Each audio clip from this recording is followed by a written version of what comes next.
बारी का बाप जैसे ही अपने ऑफिस से बाहर निकलता है तो अपने सामने बारी और परीशे को कहीं जाते हुए देखता है। शायान साहब का तो गुस्सा आसमान को छूने लगता है।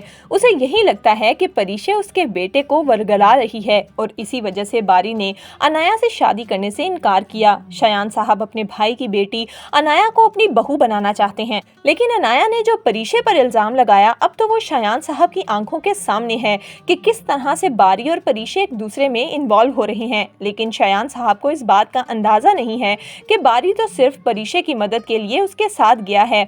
परीशे और बारी ज़ूबिया को ढूंढने निकलते हैं हर जगह, हर गली, लेकिन ज़ूबिया का कहीं अता पता नहीं चलता।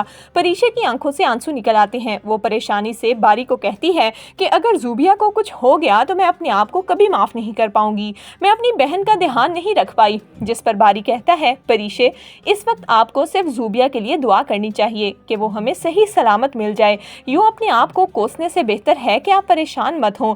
जिस पर परीशे अपने आंसू साफ करते हुए कहती है कि एक दफ़ा मुझे ज़ूबिया मिल जाए, मैं उसका बहुत ध्यान रखूंगी। जिस पर बारी कहता है कि मिस परीशे, आप सबका तो ध्यान रखती हैं, लेकिन कभी अपना भी ध्यान रख लिया करें। आखिरकार बारी और परीशे को ज़ूबिया मिल जाती है। परीशे फ़ौरन ज़ूबिया के पास आती है और रोते हुए उसे कहती है, तुम कहाँ चली गई थी? मैंने तुम्हें कहाँ कहाँ नहीं ढूंढा। मेरे दिमाग में पता नहीं कैसे अजीब ख्यालात आ रहे थे। जिस पर ज़ूबिया कहती है, आपी, मैं बिल्कुल ठीक हूँ। वो रिक्शा रास्ते में ख़राब हो गया था, बस इसीलिए देर हो गई और मोबाइल की चार्जिंग ख़त्म हो गई थी। मगर परीशे शुक्र अदा करती है कि उसकी बहन उसे सही सलामत मिल गई। बारी परीशे को कहता है कि आप अपनी बहन के साथ घर जाएं, बाकी ऑफिस में काम मैं खुद देख लूंगा। परीशे तो घर आ जाती है। जैसे ही बारी ऑफिस पहुंचता है तो शायान साहब बारी के पास आते हैं और कहते हैं कि बारी, मैं तुमसे ये उम्मीद नहीं रखता था।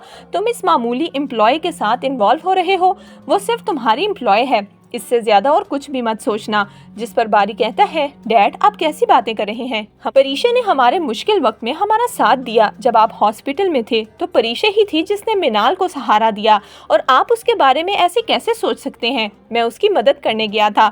उसकी बहन कॉलेज से घर वापस नहीं पहुंची थी, मैं सिर्फ उसके लिए गया था। जिस पर शायान साहब बारी को कहते हैं कि ठीक है, जितनी मदद करनी थी कर दी। अब इससे ज्यादा मैं तुम्हें और परीशे को एक साथ ना देखूं, क्योंकि मैं नहीं चाहता कि मेरे ऑफिस में कोई भी इस किस्म का स्कैंडल बने कि तुम किसी एम्प्लॉय के साथ इन्वॉल्व हो। इसके अलावा मैं और तुम्हें कुछ नहीं कहना चाहता। ये कहकर शायान साहब वहाँ से चले जाते हैं।